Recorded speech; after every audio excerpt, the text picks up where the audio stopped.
Hello guys, and welcome back to a sort of follow-up video for Vanilla Swirl. I don't have as clear or definite a list as I had last time that I wanted to talk about, because honestly, I think a lot of the things that I had issues with were fixed. I did take a look at the congratulations book again, and it was the case that there used to be a third page with some links that were broken, and that page has been removed. And instead says feedback links will appear when you complete the monument. So there's not kind of a mess of syntax at the end of the split anymore. It should be that Minecraft books, for whatever reason, maybe they can't have links in them. I feel like they can. In any case, it could be the case that it was just decided not to. One thing is, I will say, a little bit of an issue. Not that big of an issue, but I did see the feedback links, but let's say someone was like, and I know what the subreddit and donation links, but in case someone did not, I'm not sure that they would have any way to view those links again. If I place it down again, yeah, so obviously they could search Vanilla Swirl, but let's assume the player is as lazy as possible. There could be, maybe upon completing the monument, it places a sign on the back, maybe here or something with right-clickable text that opens a link in the chat or whatever. Anyway, because as of this point, I don't think there's any way to access those links in this world, but that's obviously a very minor thing. A lot of the difficulty issues I think were fixed. The red beacon, I'm not sure how much was changed with it. It looked fairly similar, maybe less spawners. I had a lot more fun with it this time. And similarly, I don't want to convey that I didn't have fun with the mountain peak. I died a lot, but in the end, I think I was trying to do a strat kind of similar to what I was doing in the speedrun, or not really speedrun, but kind of trying to go as fast as possible. And that was much different than kind of taking my time and making sure things were working. So I blame my deaths in there on me, and it definitely seems better balanced. I think there were increased blaze and gas spawners in that area, which I think makes sense. Possibly, I think there could possibly have been too many ghasts.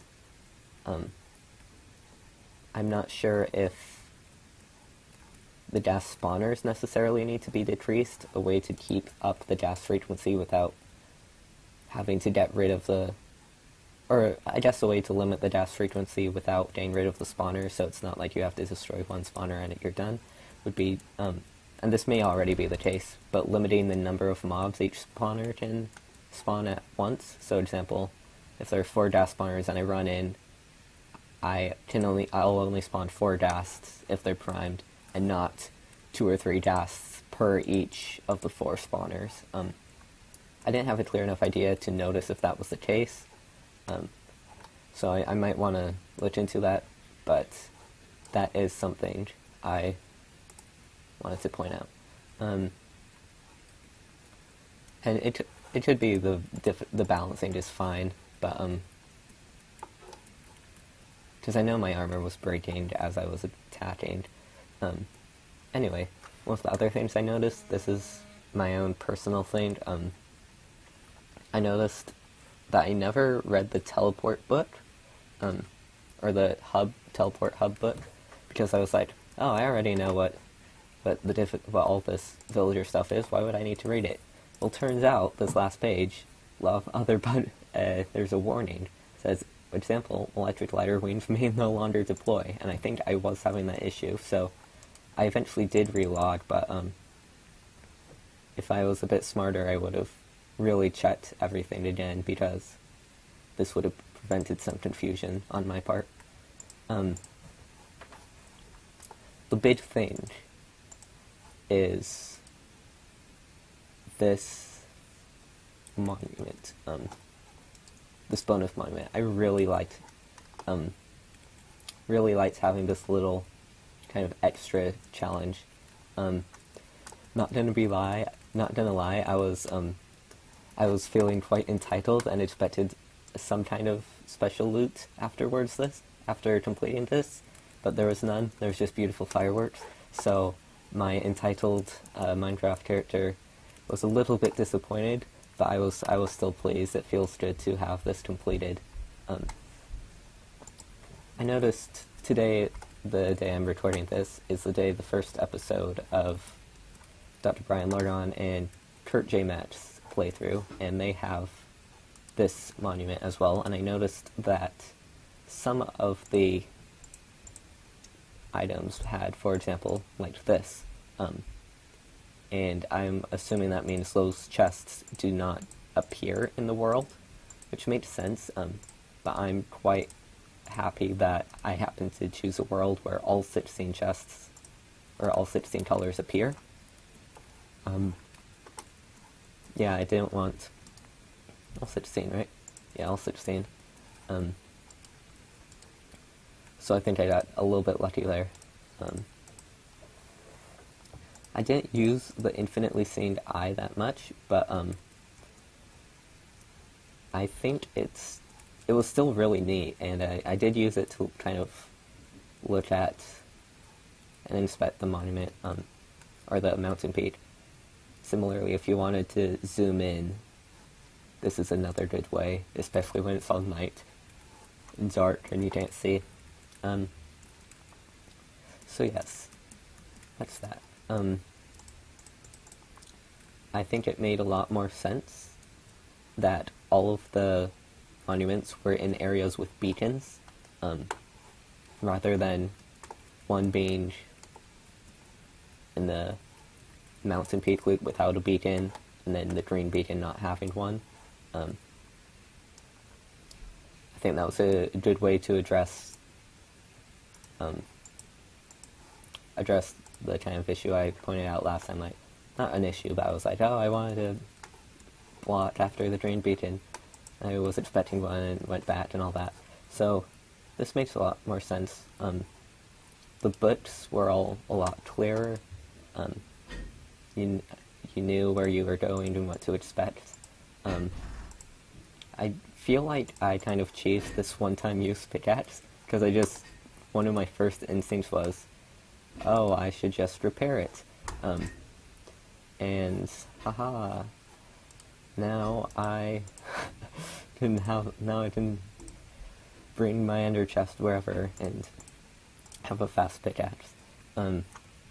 Obviously, that's kind of unavoidable, but if you did want to prevent that from happening, I'm not sure if there's a way to do this with commands. There probably is, but you'll probably know that the more you repair something and the more you enchant something, the more it costs to enchant it in the future or repair it in the future. So if there is a way to somehow make this,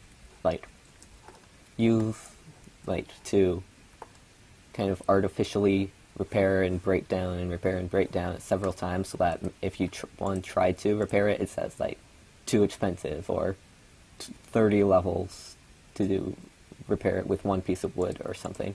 That could discourage that. I'm not sure if that's completely necessary. Probably not. I don't think a lot of people will repair, but I guess I will have to wait and see. Yes. Okay, the big thing. I think really the only thing I felt was an issue was with this red stained glass. It was in a very obscure location. I ended up having to literally kind of make a circle around and take notes of coordinates of where this loot finder stopped saying very warm and started saying hot. And use that to kind of pinpoint the bottom. But something that I did while in between episodes was actually, let me go to spectator mode, TP here. Because what I did is I found, I think if I in mode S, yeah, if I hold this, well, okay, I forgot to take out the red block. But what I did is I took out the red stained clay from the monument, from the mini monument, and held this in my hand and went to game mode 3, and you can see the cold is still appearing, so I just flew around until I found very warm, and again, there's another, it turns out there was another chest here with a red block, so again, I found no indication of where this was, so I was like, this doesn't make any sense.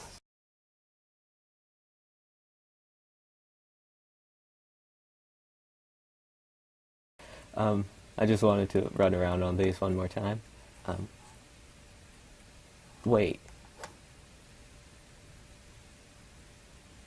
Oh, wait a second. I feel maybe was the zombie was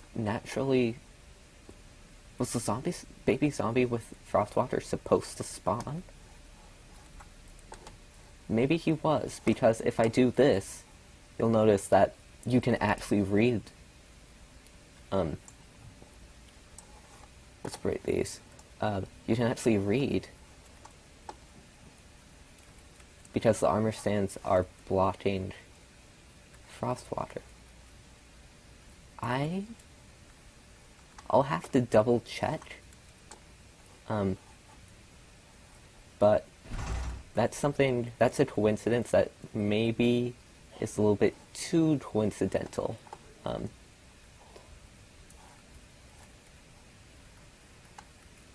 I feel like maybe all that I was just saying about armor stands not working, maybe that was completely wrong, and I was supposed to notice the frostwater zombie running around.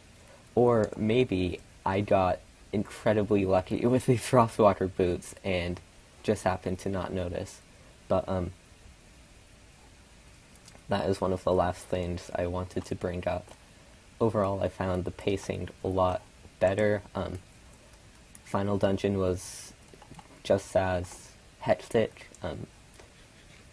I didn't find it too overwhelming, because I obviously did have very good loot. Mini monuments were fun. It is my opinion that the red beacon, or the red stained glass, could be changed, or yeah, I don't know. I definitely didn't see a baby zombie here with. I've got to say, I'm so curious about this now. Is the baby zombie supposed to spawn? And maybe when he's chasing you around, you're like, notice, hey, there are these, it's spelling out words in the ice. Or maybe that is just an amazing idea that if it were on purpose, and maybe this was a complete accident, and this just happens to be an amazing way of conveying hidden things in the ocean found completely on accident. I'm super curious about that. But anyway, yes, I think that is really all I have to say. There's a little bit less feedback, but I think it's overall a much more enjoyable map. Again, not that the first map wasn't enjoyable, there were just a couple of issues, and I think if you didn't play this map and just played the first map, you'd still have just as great a time, but definitely once you have these things, it's easier to appreciate them. Oh, okay, before I ended off, just one last thing I did want to say is I did notice the loot chests, chests that contained other chests, those were less frequent, and they contained less overall loot, and I like that, because, well, I did have some trouble finding books a couple of times. I was able to find, I think having a little bit of a scarcity of books is better than having way too many books. And I feel like in the March versions of the map, there were too many books. So that's something that's changed and fixed, I think. But anyway, this is either incredibly clever, blown away by how clever this is, or complete random luck that I happened to find a zombie with frostwater at the exact location where a frostwater would have revealed the answer, and our stands were supposed to execute terrain modifying bots here, or terrain modifying commands. Anyway, that's all for now. I will see you all later. Hello, this is just kind of an appendix that I've returned to after thinking about and reviewing some footage. I did some commands and such, just clearing out dirt and stone in this area. I was looking for a spawner, but it seems the case all of the monsters that spawn are wearing frostwater boots. All of the ones that can, in any case. And I believe it's 100% drop rate, from what I've seen. Yes, so I don't feel quite so special anymore.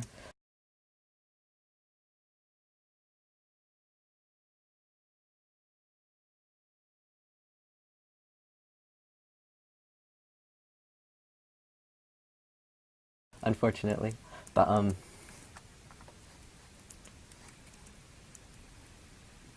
that means that this dig here was obvious enough that I probably should have noticed. I did have the feeling that, hey, some of these water slots aren't turning into ice, but I didn't pick up on the message.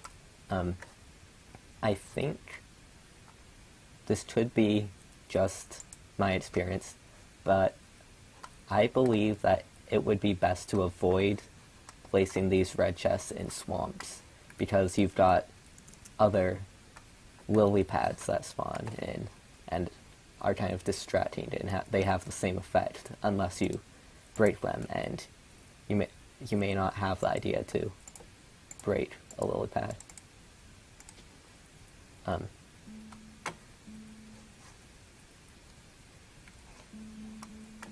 To turn it into ice.